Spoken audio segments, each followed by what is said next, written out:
Assalamu alaikum. N'hésite pas à liker cette vidéo et de vous abonner pour aider cette chaîne à partager la voie de la vérité. Merci.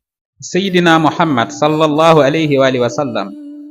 Sénégal mooy réew moo xam ne ak lu mën a xew bëgg nañ yenent bi fonk nañ yenent bi ak loo leen mën a waxal. loolu nag dafa mel ni dañ cee juddu ñu nàmpatal leen ci ñu yar leen ci ñu màgg ci. benn waay waxoon na naari mën ngeen ñu gën a jege yenent bi cig deret wala cig askan wala sax cig melo waaye mënoo leen ñu gën a bëgg yenent bi alayhi salaatu wasalaam. te loolu firnde ji mooy li mag ñi taalif wax ko ci yenent bi alayhi salaatu wasalaam.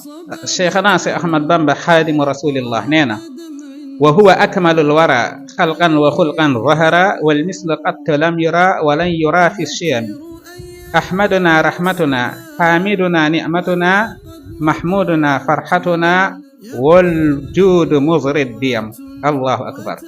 Cheikh Ahmad Bamba nee na ku mel ni rasulillahi sallallahu alayhi wa sallam cib tënk daal mooy jàppal ni bët masta tege ci ku mel ni yenent bi te bët dootul tege ci ku mel ni yenent bi alayhi salaatu wasalaam.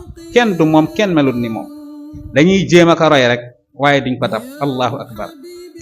cheikhana cheikh al islam Baay Ñas nee na feelu Sëriñ Tuubaa ne ko wallahi wax nga dëgg wa wallahi la tulfi li ahmadu thaniya fa ahmadu fardun jawharun lan yuqassama. wallahu akbar. allahu akbar. Baay nee na yenent bi sallallahu alayhi wa sallam amut ku ko mën a ñaareel amut ndend amut ñaareel nekkul ku ñuy xaaj ba ne benn dogit baa ngi nii beneen dogit baa ngi nii. allahu akbar. ku mel ni yenent bi du am te dootul am amut ñaareel amut kenn ku ko jege amut kenn ci ku mel ni moom. waaye Baay yemut foofu. Baay nee na fa in tasaluni an habibi wa sayyidi fa taaha habibullahi mal ghayru ma wa ma. man daal aw ma benn soppe boo leen ma laajee kan laa bëgg kan laa sopp kan mooy sama soppe fa taaha habiballah mal ghayru ma wa ma. keneen ku dul yenent bi sax wax na ci kanamu téere bi yeyoowul sax ñu lay bëgg. mbëggeel dëgg mbëggeel daal yenent bi rek moo ko yeyoo.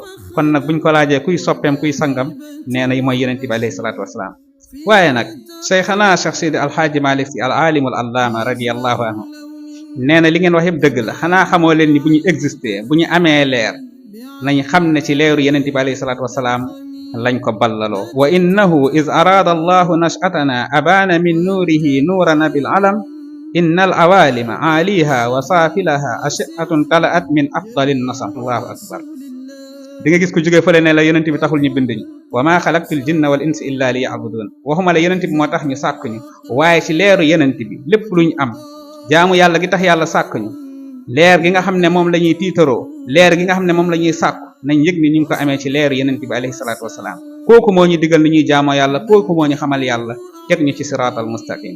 nee na nag li tax ñu war koo sopp war koo fonk waruñ koo yemal ak dara bépp leer buñ am ñu ngi ko ballaloo ci leeram.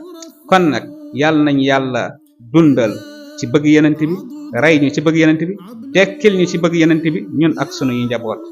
mbokk yaay xam fooy seetaanee vidéo bi moo xam Facebook la wala TikTok la wala YouTube la dugal ci commentaire yi nga julli ci yenent bi alayhi salaatu wasalaam.